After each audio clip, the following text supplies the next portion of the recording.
Speaking of missing features, unfortunately it's become fashionable since the iPhone got away with it to ship a new phone OS missing important features. And here Microsoft's been working on this for goodness knows quite a few years, and there are basic features missing. There's no mass storage mode. If you plug this into USB, you cannot copy files to it. It does have 8 gigs of internal storage. You can use Zune and the Windows Marketplace to get applications and stuff on here, but if you want to get yourself an Office document, you're going to have to email it to yourself on this phone. There is no Bluetooth file transfer either. There is no copy and paste. You cannot set custom ringtones. You get a selection of ringtones. We'll take a look at that under settings, but you can't load your own ringtones on right now. We'll look at settings to see some of the things that you can do in terms of controlling the phone. You've got ringtones and sounds on here.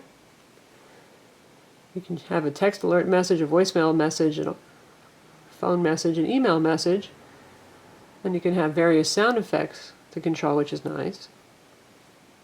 You've got airplane mode, you have color themes, Bluetooth on and off. This does have Wi-Fi obviously, and Bluetooth as well, which works with headsets and the like. You can add and remove email accounts, and you can set the screen lock, timeout, and the wallpaper. Location services on and off, your cellular network, which on this happens to be T-Mobile. Setting up the time and date, the brightness, it does have an ambient light sensor. You can override that if you want. Language, ease of use, phone updates, and Windows feedback. So, yes, there are things missing at the moment from this phone, and we hope that Microsoft will add them quickly. Right now I can tell you that third-party apps keep getting updated. Just on a daily basis I'm getting updates for all the apps I installed here, and even some of the ones that are built in. Speaking of Office, let's take a look at that. That should be a selling point here since Microsoft does make the Office product. And you've got OneNote here, Word and Excel, and you can view PowerPoint. You can edit Word and Excel and OneNote documents. You just view PowerPoint documents. That's the interface. And we just want to open a document that we have here. Here's the demo of colors and stuff that you can do. Right now this is a built-in document. Now if you want to edit the document, you hit that and you can start typing. You can search for something in the document. And this is your level of graphics control here. Highlight colors, font colors, this is what they are. And character styles and sizes. So it's not super duper advanced. It does do a nice job of rendering. We're going to take a look at some documents that we emailed ourselves. And you can see the email interface too. So this is what you get. Right now I'm looking at my Hotmail. And I emailed myself a variety of documents.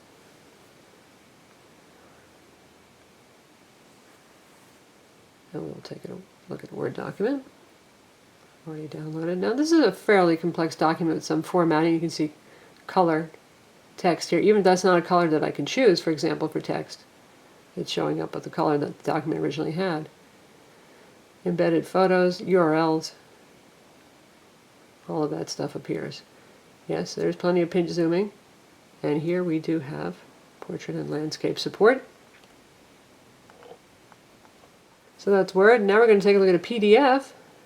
So we've downloaded the free Adobe Reader, and this is a one-page document that ends up being a three-page document on this screen, and it looks really gorgeous actually. And it has landscape support as well. Obviously you saw the pinch zooming.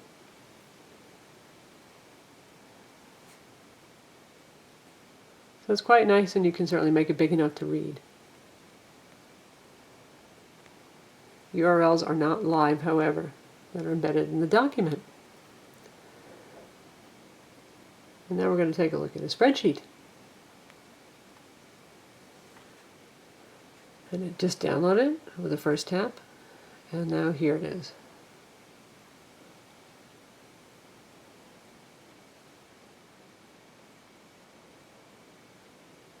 And if you want to do something with it, we hit the dot, dot, dot, and here we have some more features. You can apply a filter, format cell, and sort.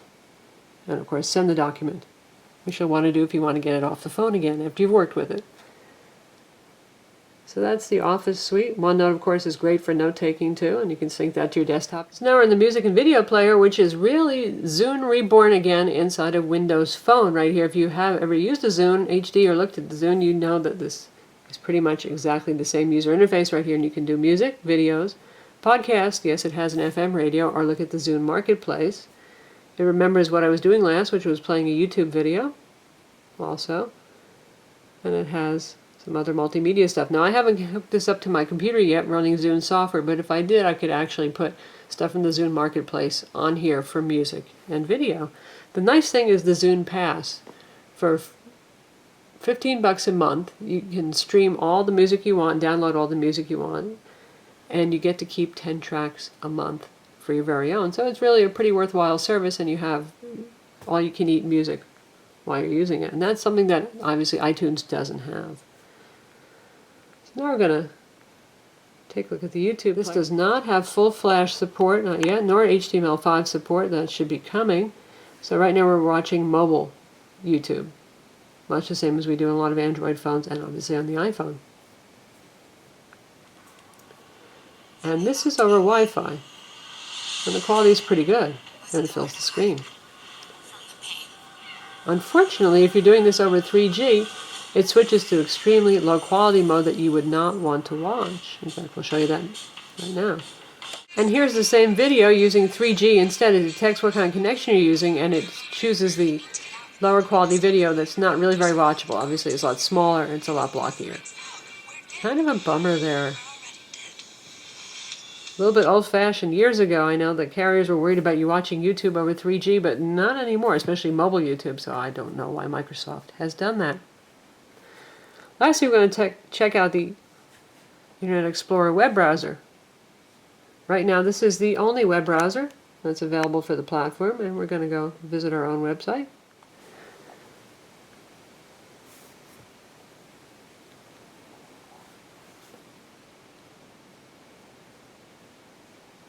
So right now we're doing this over 3G. We have HSPA Plus here, which is a pretty fast 4G connection on T-Mobile.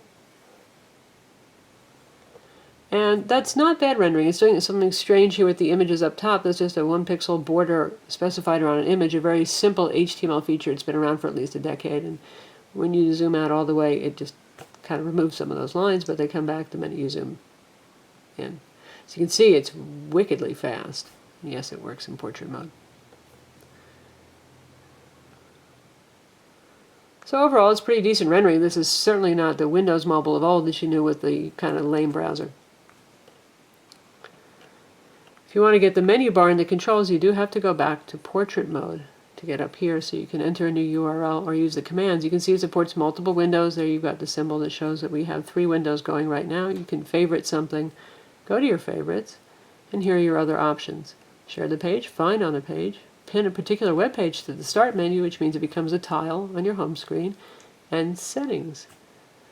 You can choose whether you get the mobile version or the desktop version of a website. You can use Bing for autocomplete of URLs, allow cookies, delete your history. So pretty basic settings there. But as a browser, it does work pretty well. Again, no HTML5 yet and no Flash. However, if you have downloaded Microsoft's YouTube player,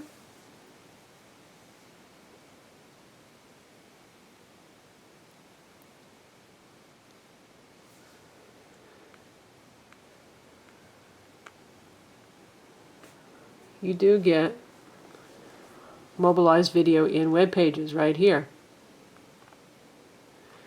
And again, this is over T-Mobile's network. It's really the 3G network it's using because Windows Phone doesn't support 4G spec. So that switches over to the mobile YouTube player, similar to what we've seen on Android and iOS devices. This is Lisa from Mobile Tech Review, and this is the and here it is in the lower 3G quality. 4G, yet another entry into the MyTouch line from T-Mobile. This is what you could call a superphone. So lastly, we're going to take just a quick look at what third-party tiles can do. Now you can have what's called live tiles, things that actually update and show you new information. And right now we're not seeing a whole lot of that, but there's plenty of opportunity, obviously. Like here we have the weather channel, and it could show you at least the temperature or something like that, or a little bit of a forecast. Maybe it will in the future. Telenav is right here. We wish that Bing or Telenav would just show your map location as an option, like we saw in the Nokia N900, where you can have a live map that actually updates, or the Android wallpaper that does the same thing. But well, we'll take a look at what some of the applications can do here. The Weather Channel really makes good use of the new Windows Phone UI and matches up to it. So right now it's finding our location and it's giving us the weather. Awful pretty right there. And if you swipe here, it's telling you you can put in another location if you wish. And then there's the map of the region for the radar. Clear skies right now, but that's very easy and useful. You don't have to tap around to get to that. Videos of weather in our area. And then various settings that are available here. If you hit on details, more side swiping available to you. Current conditions yet again. Hourly, 36 hour, 10 day. So really slick, really pretty, and very easy to use. So we look forward to third-party folks really getting that down. And for those of you who are wondering about Twitter, since Twitter is not built in, just Facebook for this release of Windows Phone 7, this is Twitter's official application. So here we have the timeline view right here. And then you can side swipe to get your mentions and your direct messages and all that kind of thing too. Lists if we had any. If you want to tap on something. There it is. And if there was a URL, we would have been able to follow it. And that's if you wanted to tweet back at somebody, how you do it. You can also send a picture. So that's Twitter in a nutshell. So that's Windows Phone 7, a first look at the features, the user interface, and how the whole thing works. It's a promising start, but there are features missing. It's fun, it's easy to use, it's compelling. It's a bit like the iPhone. It's a walled garden approach to things. It's not open source software, so we can see companies being comfortable adopting this. So obviously it has a very strong consumer bent. This is not Windows Mobile of old, where everything was geared towards business folks and to those who wanted to hack and customize. Does the phone need yet another mobile operating system? I never would say we don't need another one. Something better can always come along. Does this have anything really compelling that makes me want to jump from Android or iOS or even WebOS? Not particularly. It's fun, it's nice, it might be as good as those in some ways, but there's nothing that really sets this leaps and bounds ahead yet. But Microsoft's a big company with big plans, so I would say this will be a platform to watch. I'm Lisa from Mobile Tech Review, and that's Windows Phone 7.